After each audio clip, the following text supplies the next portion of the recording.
ꯀꯥꯡꯗꯒꯤ ꯁꯟꯗꯣꯔꯛꯄ ꯗꯦꯡꯒꯤ ꯂꯩꯅꯥꯗꯒꯤ ꯉꯥꯛꯊꯣꯛꯅꯕ ꯍꯣꯠꯅꯁꯤ ꯃꯔꯨꯑꯣꯏꯅ ꯑꯉꯥꯡꯁꯤꯡꯗ ꯀꯥꯡ ꯆꯤꯛꯍꯜꯂꯣꯏꯁꯤ ꯃꯤꯌꯥꯝꯅ ꯗꯦꯡꯒꯤꯗꯒꯤ ꯆꯦꯛꯁꯤꯟ ꯊꯧꯔꯥꯡ ꯂꯧꯈꯠꯁꯤ ꯃꯅꯤꯄꯨꯔ ꯂꯩꯉꯥꯛꯀꯤ ꯃꯦꯗꯤꯀꯦꯜ ꯗꯤꯄꯥꯔꯠꯃꯦꯟꯠꯀꯤ ꯔꯤꯄꯣꯔꯠ ꯃꯇꯨꯡꯏꯟꯅ ꯉꯁꯤꯃꯛ ꯗꯦꯡꯒꯤꯅ ꯅꯥꯔꯕ ꯃꯁꯤꯡ ꯏꯝꯐꯥꯜ ꯏꯁꯇ 10, ꯏꯝꯐꯥꯜ ꯋꯦꯁꯇ 19, ꯊꯧꯕꯥꯜꯗ 19, ꯀꯛꯆꯤꯡꯗ 5, ꯕꯤꯁꯅꯨꯄꯨꯔꯗ 9, ꯆꯥꯟꯗꯦꯜꯗ 3, ꯎꯈ꯭ꯔꯨꯜꯗ 1, ꯀꯥꯡꯄꯣꯛꯄꯤꯗ 1 ꯄꯨꯟꯅ ꯗꯦꯡꯒꯤ ꯀꯦꯁ ꯑꯁꯤ 44 ꯔꯣꯝ ꯁꯨꯈ꯭ꯔꯕꯅꯤ꯫ ꯀꯥꯡꯗꯒꯤ ꯁꯟꯗꯣꯔꯛꯄ ꯗꯦꯡꯒꯤ ꯂꯩꯅꯥꯒꯤ ꯃꯇꯥꯡꯗ ꯑꯃꯗꯤ ꯃꯇꯧ ꯀꯔꯝꯅ ꯆꯦꯛꯁꯤꯟ ꯊꯧꯔꯥꯡ ꯂꯧꯈꯠꯀꯗꯒꯦ ꯍꯥꯏꯕꯒꯤ ꯃꯇꯥꯡꯗ ꯃꯅꯤꯄꯨꯔ ꯂꯩꯉꯥꯛꯀꯤ ꯁ꯭ꯇꯦꯠ ꯃꯦꯂꯦꯔꯤꯌꯥ ꯑꯣꯐꯤꯁꯔ ꯗꯣꯛꯇꯔ ꯁꯂꯥꯝ ꯄ꯭ꯔꯤꯌꯣꯀꯨꯃꯥꯔꯅ ꯏꯝꯐꯥꯜ ꯇꯨꯗꯦꯒꯤ ꯈꯨꯠꯊꯥꯡꯗ ꯃꯤꯌꯥꯝꯗ ꯋꯥꯐꯝ ꯀꯌꯥ ꯊꯝꯂꯛꯂꯤ꯫ ꯑꯩꯈꯣꯏꯒꯤ ꯑꯥꯔꯕꯣ ꯚꯥꯏꯔꯁ ꯀꯧꯕ ꯚꯥꯏꯔꯁ ꯑꯃꯅ ꯑꯩꯈꯣꯏ ꯏꯁꯥꯗ ꯆꯪꯈ꯭ꯔꯕ ꯃꯇꯨꯡꯗ ꯑꯔꯨꯝ ꯂꯥꯏꯍꯧ ꯇꯧꯔꯒ ꯅꯥꯔꯛꯄ ꯑꯗꯨꯒꯨꯝꯕ ꯑꯅꯥꯕ ꯃꯈꯜ ꯑꯃꯅꯤ꯫ ꯍꯥꯏꯔꯤꯕ ꯑꯅꯥꯕꯁꯤ ꯑꯩꯈꯣꯏꯒꯤ ꯄꯦꯇꯔꯟ 3 ꯊꯣꯛꯅ ꯐꯪꯕ ꯌꯥꯏ꯫ ꯑꯍꯥꯟꯕ ꯄꯦꯇꯔꯟꯗ ꯑꯩꯈꯣꯏꯒꯤ asymptomatic or undifferentiated viral syndrome ꯍꯥꯏꯕꯁꯨ ꯈꯪꯅꯕ ꯑꯁꯤꯅ ꯑꯍꯥꯟꯕ ꯐꯥꯔꯁ ꯁ꯭ꯇꯦꯖꯅꯤ꯫ ꯑꯅꯤꯁꯨꯕ ꯁ꯭ꯇꯦꯖꯗꯅ ꯀ꯭ꯂꯥꯁꯤꯀꯦꯜ ꯗꯦꯡꯒꯤ ꯐꯤꯚꯔꯅ ꯍꯥꯏꯅ ꯈꯪꯅꯕ ꯃꯁꯤꯗꯁꯨ ꯁꯤꯗꯅ ꯁ꯭ꯇꯦꯖꯁꯦ ꯈꯖꯤꯛ ꯁꯨꯝ ꯍꯦꯟꯖꯜꯂꯛꯄ ꯍꯥꯏꯇꯥꯔꯦ꯫ ꯑꯍꯨꯝꯁꯨꯕ ꯁ꯭ꯇꯦꯖꯗꯅ ꯗꯦꯡꯒꯤ ꯍꯦꯃꯣꯔꯦꯖꯤꯛ ꯁꯤꯟꯗ꯭ꯔꯣꯝ ꯍꯥꯏꯅ ꯈꯪꯅꯕ ꯁꯨꯃꯥꯏꯅ ꯂꯥꯛꯄ ꯌꯥꯏ꯫ ꯃꯔꯤꯁꯨꯕꯗꯗꯤ ꯌꯥꯝ ꯁꯤरिꯌꯁ ꯑꯣꯏꯔꯦ ꯗꯦꯡꯒꯤ ꯍꯦꯃꯣꯔꯦꯖꯤꯛ ꯐꯤꯚꯔ ꯋꯤꯠ ꯁꯣꯛ ꯁꯤꯟꯗ꯭ꯔꯣꯝ ꯍꯥꯏꯔꯤꯕ ꯁ꯭ꯇꯦꯖ 4 ꯊꯣꯛꯅ ꯐꯪꯕ ꯌꯥꯕ ꯑꯗꯨꯒꯨꯝꯕ ꯑꯔꯨꯝ ꯂꯥꯏꯍꯧꯒꯤ ꯑꯥꯔꯕꯣ ꯚꯥꯏꯔꯁꯅ ꯊꯣꯛꯍꯟꯕ ꯑꯅꯥꯕ ꯑꯃꯅꯤ꯫ ꯑꯔꯨꯝ ꯂꯥꯏꯍꯧꯒꯤ ꯑꯅꯥꯕ ꯑꯃ ꯑꯣꯏꯕꯅꯤꯅ ꯑꯩꯈꯣꯏꯁꯤ ꯃꯍꯤꯛꯁꯦ ꯑꯩꯈꯣꯏꯗ ꯆꯪꯈ꯭ꯔꯕ ꯃꯇꯨꯡꯗ ꯑꯥꯐꯇꯔ ꯑꯦꯕꯥꯎꯠ 7 to 10 ꯗꯦꯖꯀꯤ ꯃꯇꯨꯡꯁꯤꯗ ꯃꯤꯁꯤ ꯑꯔꯨꯝ ꯂꯥꯏꯍꯧꯁꯦ ꯍꯧꯔꯛꯀꯅꯦꯕꯀꯣ꯫ ꯑꯔꯨꯝ ꯂꯥꯏꯍꯧ ꯍꯧꯕꯁꯦ ꯑꯌꯥꯝꯕ ꯂꯣꯏ ꯆꯞ ꯃꯥꯟꯅꯔꯦ꯫ ꯑꯔꯨꯝ ꯂꯥꯏꯍꯧ ꯍꯧꯔꯛꯄꯗꯤ ꯀꯩꯗꯧꯒꯅꯤ? ꯀꯣꯛ ꯆꯤꯛꯂꯛꯀꯅꯤ, ꯂꯨ ꯇꯥꯡ ꯂꯣꯏ ꯆꯤꯛꯑꯅꯤ, ꯇꯥꯡ ꯅꯥꯔꯅꯤ, ꯈ꯭ꯋꯥꯡ ꯅꯥꯔꯛꯑꯅꯤ, ꯑꯣꯅꯤꯡ ꯁꯥꯅꯤꯡ ꯄꯣꯛꯑꯅꯤ, ꯑꯣꯊꯣꯔꯛꯄ ꯌꯥꯏ, ꯆꯥꯅꯤꯡ ꯊꯛꯅꯤꯡꯕ ꯄꯣꯛꯑꯔꯣꯏ꯫ ꯑꯃꯁꯨꯡ ꯑꯩꯈꯣꯏꯅ ꯗꯦꯡꯒꯤ ꯍꯥꯏꯅ ꯑꯩꯈꯣꯏꯅ ꯁꯁꯄꯦꯛ ꯇꯧꯒꯦ ꯍꯥꯏꯇꯥꯔꯗꯤ ꯑꯩꯈꯣꯏꯒꯤ ꯃꯤꯠꯁꯤ ꯑꯩꯈꯣꯏꯒꯤ ꯃꯤꯠꯁꯤꯅ ꯅꯨꯡꯁꯥ ꯃꯉꯥꯜꯗ ꯌꯦꯡꯕ ꯉꯝꯗꯕ ꯑꯃꯁꯨꯡ ꯈꯨꯠꯁꯤꯅ ꯈꯤꯇꯪ ꯃꯊꯛ ꯃꯤꯠꯀꯤ ꯃꯊꯛ ꯑꯥꯏꯕꯣꯜꯁꯤꯗ ꯅꯝꯕ ꯃꯇꯝꯗ ꯅꯥꯕ ꯐꯥꯎꯔꯛꯑꯗꯤ ꯑꯩꯈꯣꯏꯅ ꯃꯁꯤ ꯑꯩꯈꯣꯏꯅ ꯗꯦꯡꯒꯤꯅꯤ ꯍꯥꯏꯅ ꯁꯁꯄꯦꯛ ꯇꯧꯔꯦ꯫ ꯃꯁꯤꯒꯤ ꯃꯊꯛꯇ ꯑꯃꯨꯛ ꯊꯕꯥꯛꯀꯨꯝꯕ ꯅꯪꯒꯟꯒꯨꯝꯕ ꯁꯤꯗ ꯑꯩꯈꯣꯏꯒꯤ ꯃꯆꯥꯕꯤꯅ ꯆꯤꯛꯄꯒꯤ ꯇꯥꯏꯞꯇ ꯉꯥꯡꯁꯪ ꯉꯥꯡꯅ ꯅꯤꯛꯊꯣꯔꯛꯄ ꯊꯣꯛꯑꯗꯤ ꯑꯗꯨꯁꯨ ꯑꯩꯈꯣꯏꯅ ꯗꯦꯡꯒꯤꯅꯤ ꯍꯥꯏꯅ ꯑꯩꯈꯣꯏ ꯁꯁꯄꯦꯛ ꯇꯧꯕ ꯌꯥꯏ꯫ ꯗꯤꯐꯔꯦꯟ ꯃꯣꯗꯥꯂꯤꯇꯤꯁ ꯍꯥꯏꯇꯥꯔꯦ ꯍꯧꯖꯤꯛ ꯑꯩꯈꯣꯏꯅ ꯇꯧꯖꯔꯤꯁꯤ ꯇꯦꯃꯤꯐꯣꯁ ꯀꯧꯕ ꯀꯦꯃꯤꯀꯦꯜ ꯑꯃꯈꯛ ꯆꯥꯏꯊꯣꯛꯏ꯫ ꯁꯤ ꯃꯌꯥꯝꯒꯤ ꯄ꯭ꯔꯦꯁꯔꯅ ꯍꯦꯟꯃꯟꯗꯅ ꯑꯩꯈꯣꯏ ꯆꯥꯏꯊꯣꯛꯆꯕꯅꯤ ꯑꯃꯁꯨꯡ ꯗꯦꯡꯒꯤꯒꯤꯗꯃꯛꯇꯗꯤ ꯌꯥꯝ ꯀꯥ ꯍꯦꯟꯅ ꯀꯥꯟꯅꯕ ꯊꯕꯛꯇꯤ ꯅꯠꯇꯦ꯫ ꯗꯦꯟ ITBN ꯍꯥꯏꯗꯅ insecticide treatment of bed nets ꯍꯥꯏꯗꯅ ꯀꯝꯃꯨꯅꯤꯇꯤ ꯃꯌꯥꯝꯅ ꯈꯟꯕꯤꯔꯤꯕ ꯀꯥꯡꯈꯜꯁꯤꯡꯁꯤ ꯑꯩꯈꯣꯏꯅ ꯗꯦꯜꯇꯥꯃꯤꯊꯤꯟ ꯀꯧꯕ ꯀꯦꯃꯤꯀꯦꯜ ꯑꯃꯈꯛ ꯂꯨꯞꯊꯣꯛꯄꯁꯨ ꯇꯧꯖꯩ꯫ ꯂꯩꯀꯥꯏ ꯀ꯭ꯂꯕ ꯑꯃꯁꯨꯡ ꯔꯤꯂꯤꯐ ꯀꯦꯝꯞ ꯁ꯭ꯄꯦꯁꯤꯌꯦꯜꯂꯤ ꯁꯤꯁꯨ ꯑꯩꯈꯣꯏꯒꯤ ꯀꯥꯡꯁꯤꯡ ꯇꯤꯜ ꯀꯥꯡꯅ ꯑꯩꯈꯣꯏꯗ ꯆꯤꯛꯄ ꯉꯝꯗꯅꯕ ꯂꯧꯊꯣꯛꯆꯕ ꯑꯦꯛꯇꯤꯚꯤꯇꯤꯁ ꯑꯃꯅꯤ꯫ ꯁꯤꯗꯁꯨ ꯅꯠꯇꯅ ꯉꯁꯥꯏ ꯑꯩꯅ ꯍꯥꯏꯖꯈꯤꯕ domestic breeding checker source reduction activities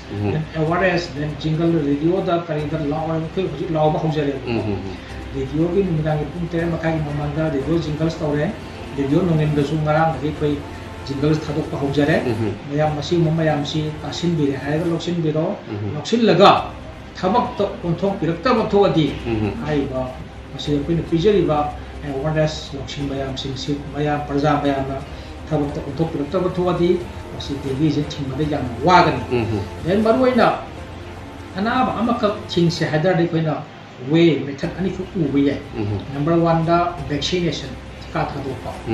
ꯑꯃꯁꯨꯡ ꯅꯝꯕꯔ 2ꯗꯅ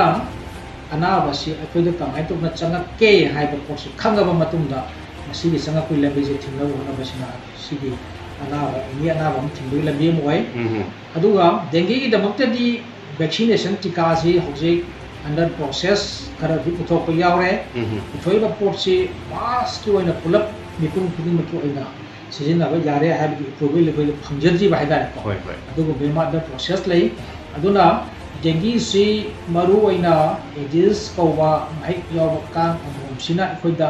ꯆꯤꯛꯈ꯭ꯔꯕ ꯃꯇꯨꯡꯗ ꯅꯥꯔꯛꯄ ꯄꯣꯠ ꯑꯣꯏꯕꯅꯤꯅ ꯑꯩꯈꯣꯏꯅ ꯍꯧꯖꯤꯛ ꯇꯧꯕ ꯌꯥꯕꯁꯤ ꯀꯥꯡꯁꯤ ꯑꯩꯈꯣꯏꯒꯤ ꯌꯨꯝꯒꯤ ꯃꯅꯨꯡ ꯑꯃꯁꯨꯡ ꯑꯀꯣꯏꯕꯁꯤꯗ ꯂꯩꯍꯟꯗꯅꯕ ꯍꯣꯠꯅꯕ, ꯃꯔꯨꯝ ꯀꯣꯛꯐꯝ ꯖꯒꯥ ꯄꯤꯗꯕ ꯑꯃꯁꯨꯡ ꯀꯥꯡ ꯃꯄꯤꯗꯒꯤ ꯑꯩꯈꯣꯏꯁꯤ ꯅꯥꯟꯊꯣꯛꯅꯕ ꯆꯤꯛꯇꯅꯕ ꯍꯣꯠꯅꯕꯁꯤꯅ ꯊꯤꯡꯅꯅꯕꯒꯤ ꯂꯝꯕꯤ ꯑꯃ ꯑꯣꯏ꯫ ꯑꯩꯈꯣꯏꯒꯤ ꯗꯤꯄꯥꯔꯠꯃꯦꯟꯠꯅ ꯄꯥꯏꯈꯠꯆꯔꯤꯕ ꯑꯦꯛꯇꯤꯚꯤꯇꯤꯁ ꯃꯌꯥꯝꯁꯤꯒꯤ ꯃꯅꯨꯡꯁꯤꯡꯁꯤꯗ ꯑꯩꯈꯣꯏꯅ ꯁꯣꯔꯁ ꯔꯤꯗꯛꯁꯟ ꯑꯦꯛꯇꯤꯚꯤꯇꯤꯁ ꯀꯥꯡ ꯃꯔꯨꯝ ꯀꯣꯛꯇꯅꯕ ꯍꯣꯠꯅꯕꯁꯤꯁꯨ ꯃꯁꯤꯅ ꯇꯣꯞ ꯄ꯭ꯔꯥꯏꯌꯣꯔꯤꯇꯤ ꯗꯦꯡꯒꯤꯒꯤ ꯊꯤꯡꯅꯅꯕꯒꯤ ꯂꯝꯕꯤ ꯑꯃ ꯑꯣꯏ꯫ ꯑꯗꯨꯅ ꯃꯤꯄꯨꯝ ꯈꯨꯗꯤꯡꯃꯛꯅ ꯑꯩꯒꯤ ꯏꯟꯗꯤꯚꯤꯖꯨꯋꯦꯜ ꯂꯦꯚꯦꯜꯗꯒꯤ, ꯐꯦꯃꯤꯂꯤ ꯂꯦꯚꯦꯜꯗꯒꯤ, ꯀ꯭ꯂꯕ ꯂꯦꯚꯦꯜꯗꯒꯤ ꯗꯦꯡꯒꯤ ꯍꯥꯏꯔꯤꯕ ꯊꯣꯛꯍꯜꯂꯤꯕ Aedes hariba kangsi madi yumgi manung amasung akoibada masa pokpa ngamban pa yamna pambanina masida masa poktanaba koi ising atungba kusiem yu aba patra disco glass kangde hawa garik tayar kangde UV maku kangde de refrigerator maning gende maka hawa garik tayar ko masing mamayam singsida ising atungba la hindida bathuadi dengue kangsi marum ko roi amasung masa olap ta bathuadi akoi manakta leiroi ko Yan sida sunatan ay koi si kariyan kagi matam mo iba tuwa so koi achon ba kumura achon ba ayaw mo tuna siya nagla liyo kang sitan na ba then marap-marap ta koi odomos inji mosquito cream jisin na bibiyay then ayaw mo tingi matam da nakapothan ba potha ba matam da tumba matam da kal manung da yay mo ko tubi ba tuwa di kari ba dengue si dengue ko ni ba lai na ngato pang ngari na hajeni Manipur ke praja singi wakalon da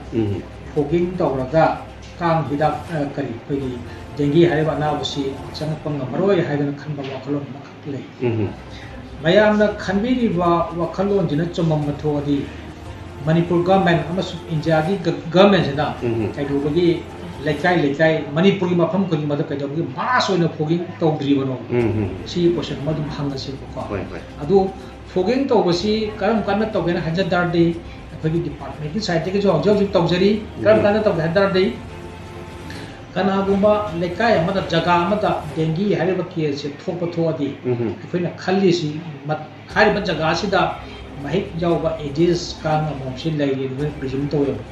hariba mahik jawba kang amom sina atopa mingon da chiaga makhata na sandopa ngamjingai da haina ngamjingai sida akhoi na hariba kang amom si kudak ta hatu hobugi hatu hongda bi ate hariba koi protocol ma leijam haidar aduna hariba mahik jawba kang mapi si kudak ta hatu ke haidar de fogging is the only method. Then amana mo masagi mahik jawba kang among Aedes hariba si mati 100 meter de hena pai bangam de aduna kana gumba ma dengue na wa jaga lai buto di koina fogging is only 100 meter de radius tawje somda na mo praja mayam singsina ai gi jaga ai laikai ai gi club kon ma jaga sida mas on loina fogging to bi ha report sida di fogging gi art ji koina kaim ta kana ba phamoi de gi mangja bane hen ba dar maram di masida yauri ba chemicals na tholi ba koina side effects si oni mo polo ko yai or ho ko thoro ko si yai then cha khau ji sagar lakpa then diarrhea tar ko yai then koi gi gyan mangakpa mit na je blood salakpa humang karakpa ayam then last amasi heart si ping koye irregular koye pitch tawrotana koye sarai ho ma si even si go thokya then miron be leiba yamna pikpa angang leiba yamna ahal loiba leiba jaga da su si kap na koye maton bdc section le aduna until and unless anaba ama thoktana koina mask ki oina capacity fogging haiba popsi koina mangja bane hele hada kana ba koina kaimta lekya ba aduna mayam khandiri ba fogging tawba matungda koina laikai jaga sida dengue la aroi haidna khali ba khalon se siti thadok liwo siti yam lan ba khalon ne haijeni